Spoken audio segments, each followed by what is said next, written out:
کتنا ہو جانا ہے وہی ہے.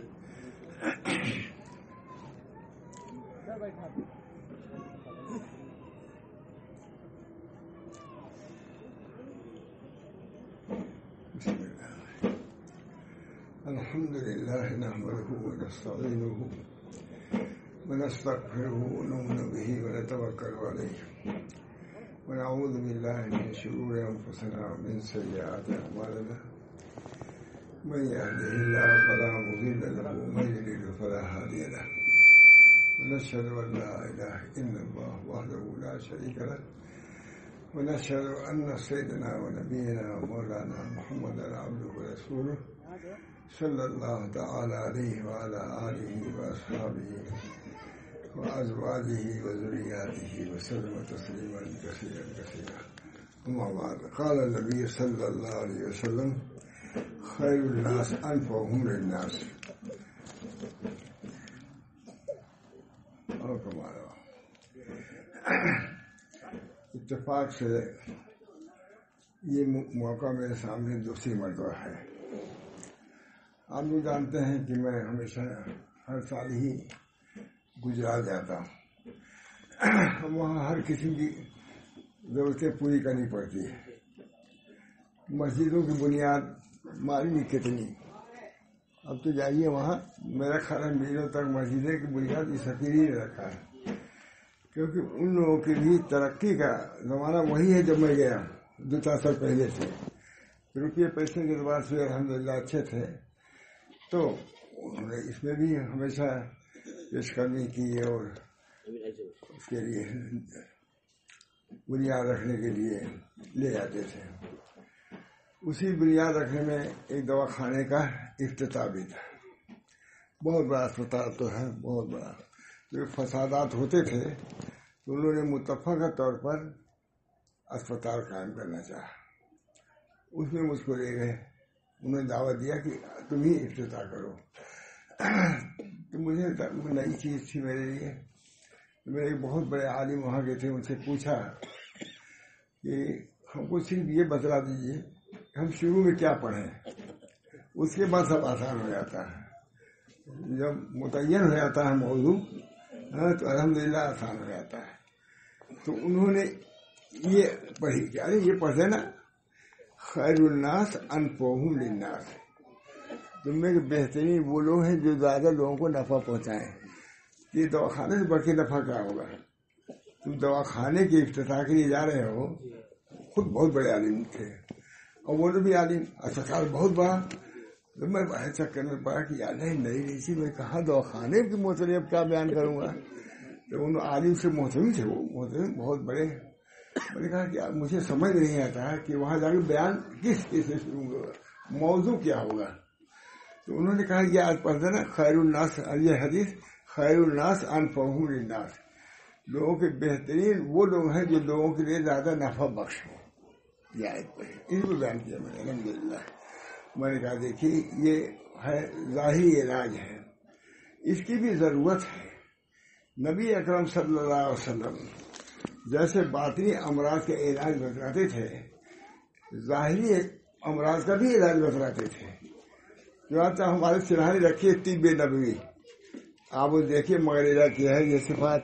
تو نبی اکرم صلی اللہ علیہ وسلم نے جیسے ظاہری باطنی امراض کا علاج بتایا کہ یہ تکبر کا علاج یہ ہے، حسد کا علاج یہ ہے، اور اس کا علاج یہ ہے. جانتے سب لوگ جانتے ہیں حضور صلی اللہ علیہ وسلم وہ عادی یہی کی تو آئے تھے. قوم انتہائی گمراہی میں پڑ چکی تھی، انتہائی گمراہی میں تھی قوم. اس وقت نبی اکرم صلی اللہ علیہ وسلم نے کو اللہ تعالیٰ نے ان کے علاج کے لیے بھیجا، اور ایسا علاج کیا کہ جو قوم انتہائی بدتر تھی، انتہائی مریض تھی، باطنی امراض کے شکار تھی، اللہ تعالیٰ نے ان کو ایسا بنا دیا کہ ان سے بڑھ کر کے رسول کے بعد کوئی بڑا رہ نہیں سکا. سب سے زیادہ صاف ستھرا کون ہے؟ صحابہ ہی ہیں.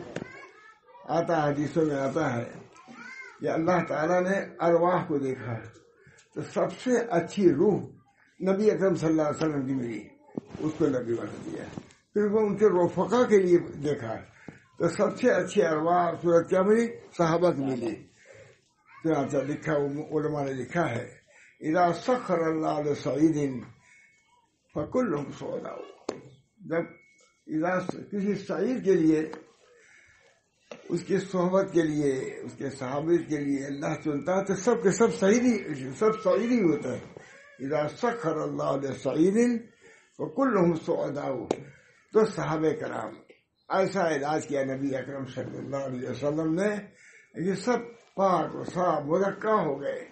ایسا تزکیہ کسی نبی نے بھی نہیں کیا تھا.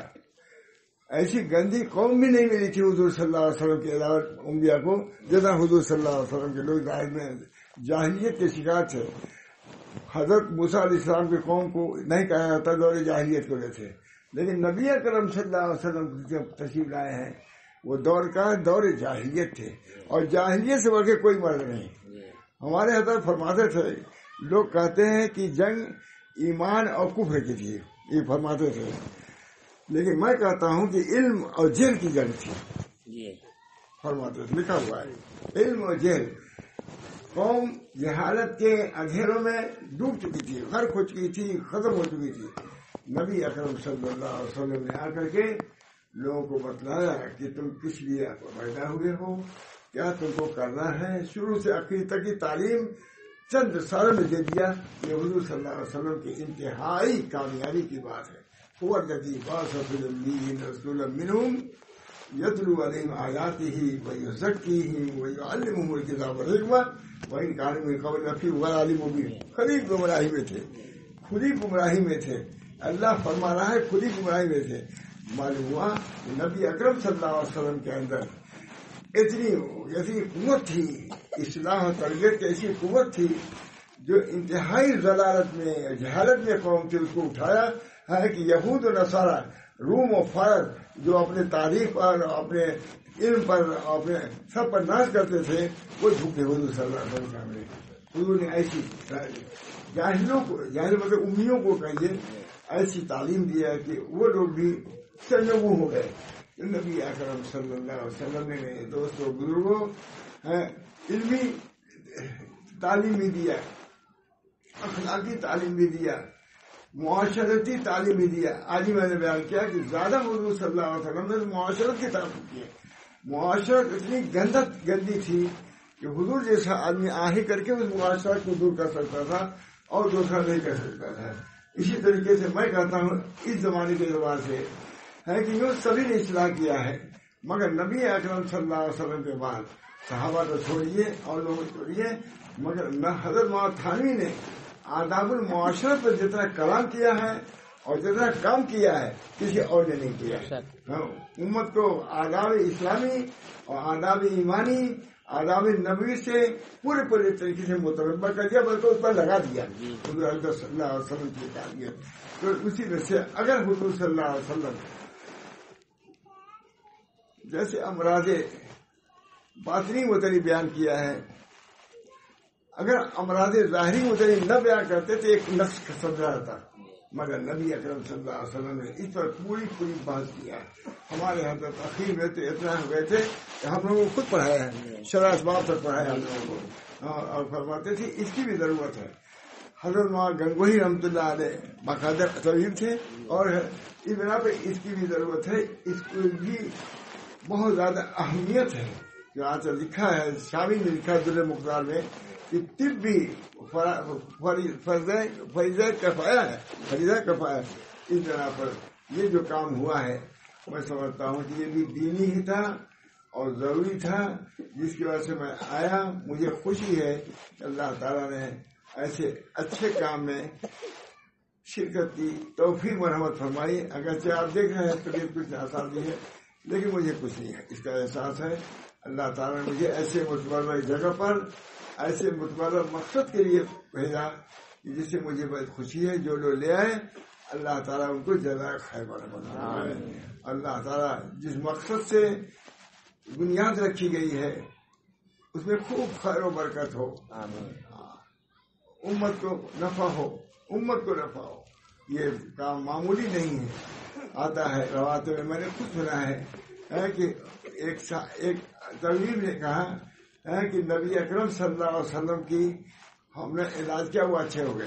ہم کسی نے کہا کہ ہم نے خواب دیکھا کہ ایک طبیب سے کہا کہ آپ نے نبی کریم صلی اللہ علیہ وسلم کا علاج کیا وہ اچھے ہو گئے. نبی کریم صلی اللہ علیہ وسلم کسی سے جا کے پوچھا کہ عالم سے بہت آدمی سے اجتماع میں ہوئے, کہا کسی عالم کے تم نے علاج کیا تھا کیا؟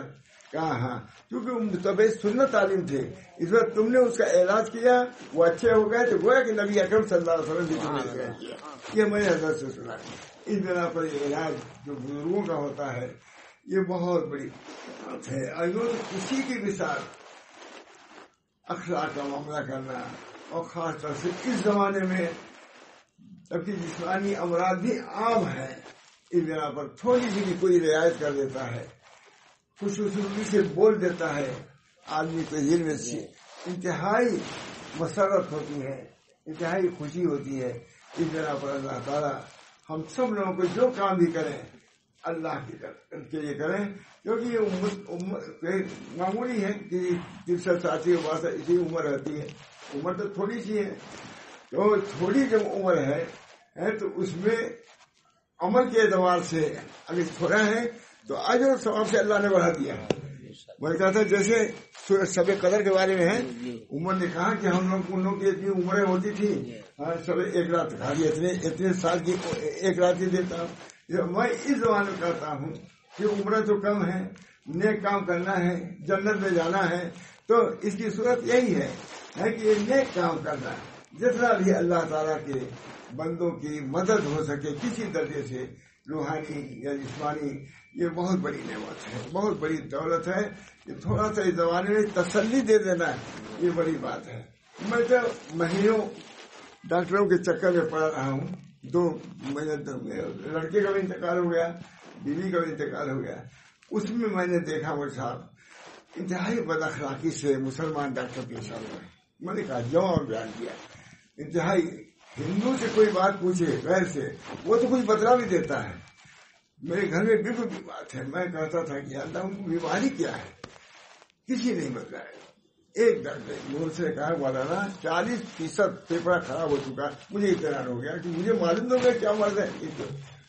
اس بنا پر ڈاکٹروں کو بھی بہت زیادہ حسن اسلوبی کے ساتھ محبت کے ساتھ کرنا چاہیے. ہمارے یہاں تو بہت فرماتے تھے کہ پہلے طویل لوگ جو تھے جو ان کے علاج میں ہوتا تھا اس کے لیے دعا کرتے تھے تاجو اللہ ہمارے ذمہ داری پر یہ ہمارا علاج کر رہا ہے تو اس کو آپ شفا کاملہ عطا فرمائیے.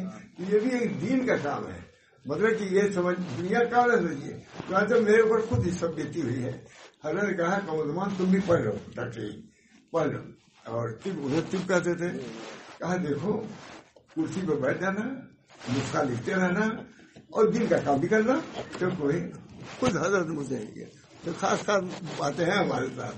اور کمزمان تم سمجھتے کہ دنیا داری ہے نہیں, کرسی پہ بیٹھ جانا, یہی کرسی پہ بیٹھ جانا, وہ نسخہ لکھتے رہنا اور اللہ کرتے رہنا اور دین کا کام بھی کرتے رہنا.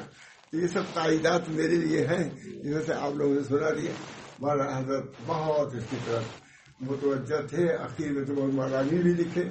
تو یہ یونانی اور ڈاکٹری میں کوئی فرق نہیں, علاج ہے. تو ایسا لکھا فرض کفایا در نقصان نے لکھا. اس بنا پر یہ جو آپ نے کام کیا اس کو دینی سمجھ کے نہ کیا ہو تو اب سے کر لیجیے. یہ دینی ایک کام ہے جس میں ہم کو خدمت خلق کرنی ہے. بھائی مولوی لوگ یہی پڑھتے ہیں نا, دینی خدمت کرنا ہے, ہم کو تفسیر پڑھانا ہے, حدیث پڑھانا ہے. یہ بھی تو یہ بھی ہے کیونکہ بہت سے لوگ مریض ہوتے ہیں اور ایسے مریض ہوتے ہیں جو خود علاج نہیں کر سکتے, ان کا ہم کو علاج کرنا ہے, ان کے لیے سہولت. یہ سب چیزیں دین کی ہو جائیں گی. اللہ تعالیٰ ہم سب لوگوں کو ایسی چیزوں کو جو دنیا کی سمجھی آتی ہیں اپنی نیت کے ذریعے سے اس کو دین والا کام بنا دیے. ایک بات مجھے میں کہوں تو آپ بھی دوست سمجھداری سب لوگ ہیں. گجرات میں ابھی بات ہے, میں نے کہا نیت کی وہ برکت ہے. سب شور ہو گیا, مولانا نے ایک ہی بات کی, سب لکھا ہوا ہے. میں نے کہا کہ نیت ٹھیک کرو, نیت ٹھیک کرو. نیت کا وہ درجہ ہے کہ نیت کے ذریعے سے مٹی جو طاہر ہوتی ہے نیت کے ذریعے سے وہ مطہر ہو جاتی ہے. یعنی اب نیت نہ کرے, وضو میں تو نیت کرنا ضروری نہیں ہے کیونکہ پانی خود مطہر ہے. پانی خود متحر ہے، وضو ہو جائے گا، غسل ہو جائے گا، کود جائیے تالاب میں غسل ہو جائے گا. لیکن تیمم ایسے نہیں ہوگا کہ پورا بدن آپ مٹی سے تبھی تیمم نہیں ہوگا. تیمم کے لیے نیت کی ضرورت ہے. نیت کا یہ سوال ہے. سب علمائی ہیں وہ سینکڑوں ابھی سنا ہی نہیں تھا، ادھر حضرت وغیرہ ہمارے کرتے تھے.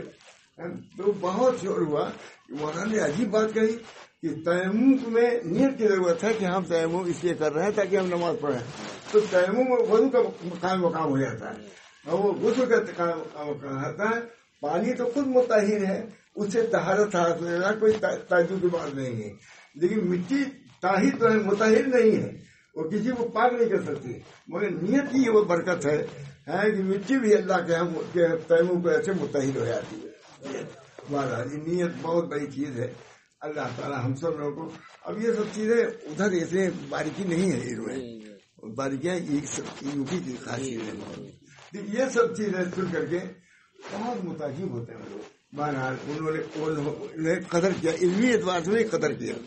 اب بعد نے تو کہا مولانا جتنا آپ کا مٹیریل ہو، میں مجھے جانا جتنا مٹیریل سب کیجیے، ہم سب لوگ قبول کریں گے مٹیریل. میں نے کہا اچھا بھائی جو آپ بھی بلاتے ہی ہیں. اللہ تعالیٰ ہم سب لوگوں کو اپنے دین کو سمجھنے اور اپنے مشائخ کی تربیت، مشائخ کی تعلیم کو پیش نظر رکھنے کی ضرورت ہے. میں وہاں جاتا ہوں، وطن میں ضرور کہتا ہوں کہ بھائی یہ صرف یہ کہنا کہ حضرت یہاں کے تھے یہ کافی نہیں ہے. حضرت کیا، حضرت کی کچھ کتابیں بھی نہیں جانتے کہ کون سی کتابیں حضرت نے لکھی، کیا حضرت کرتے ہو. میں کہتا رہتا ہوں، خود اپنے کو متنبع کرتا ہوں. ہاں، کیونکہ ہر موقع کے لیے تعلیم موجود ہے. 17 سال صبح شام ہم رہے ہیں، بالکل 17 سال میں کوئی چیز ایسی نہیں ہو کہ جو سامنے نہ آئی ہو، یا تو اس پر ڈانٹ پڑی ہو، یا تفہیم ہوئی ہو، یا تفہیم ہوئی ہے. اس بنا پر ہم سب لوگوں کو، جو کہ دیار کے وہ شیخ تھے، میں تو یہی سمجھتا ہوں دیار کے وہ شیخ تھے، اس بنا پر ان کی تعلیمات کو پیش نظر رکھیں اور اللہ تعالیٰ سے دعا بھی کریں کہ اللہ تعالیٰ کے مولانا کے مراتب کو مزید بلند فرمائے اور ہم لوگوں کو ان کے تعلیمات پر عمل کر کے اللہ کی خوشنودی، اللہ کی رضا حاصل کرنے کی ہم کو توفیق فرمائے. وآخر دعوانا الحمدللہ رب العالمین. اور پھر دوبارہ میں کہتا ہوں کہ اس کام کے لیے میں آیا ہے، یہ دین ہی کا کام سمجھ کے آیا، اسی نیت سے آیا. اتنے مخلص لوگ ہیں. آج مجھے ایک قصہ یاد آ گیا، آج ہی یاد آیا ہے. حضرت محمد تھانوی کے ہیں ایک صاحب نے کہا کہ حضرت آپ کے یہاں دعوت ہے. حضرت نے کہا، ان سے بھی کہا، فلاں سے کہا کہ دعوت ہے آپ کی بھی. اس بیچارے نے کہا دعوت. تو وہ بجائے اس کے حضرت تھانوی کے آئے. کہا آپ لوگ قبول کر لیتے ہیں ایسے ایسے لوگوں کی دعوت، ایسے لوگ قبول کرتے ہیں، اسی وجہ سے بگڑ جاتے ہیں بہت. حضرت تھانوی لیکن کہا کہ تم لگے رہو. گئے جب وہ گھر پر ایسی دعوت کیا اس نے خوش آمدی اور اس سے حضرت تھانوی کر کے بھائی ایسے لوگ کی دعوت کو کیوں نہ قبول کرے گا، ایسے لوگ کی دعوت کیوں نہیں. مگر اللہ تعالیٰ ہم سب لوگوں کو دین حق پر قائم و دائم رکھے. جو اصل چیز حضرت کی یہی ہے. اور برابر فرماتے تھے دیکھو میں مجھ کو پکڑنا بغیر نیت اصلاح کے ایسے جیسے اس کو پکڑ لینا، اس کے پکڑنے سے اصلاح تو ہوگی نہیں. اسی طرح مجھ کو بھی پکڑ لو اور نیت اصلاح کی نہ ہو تو ایسے ہی رہ جاؤ گے.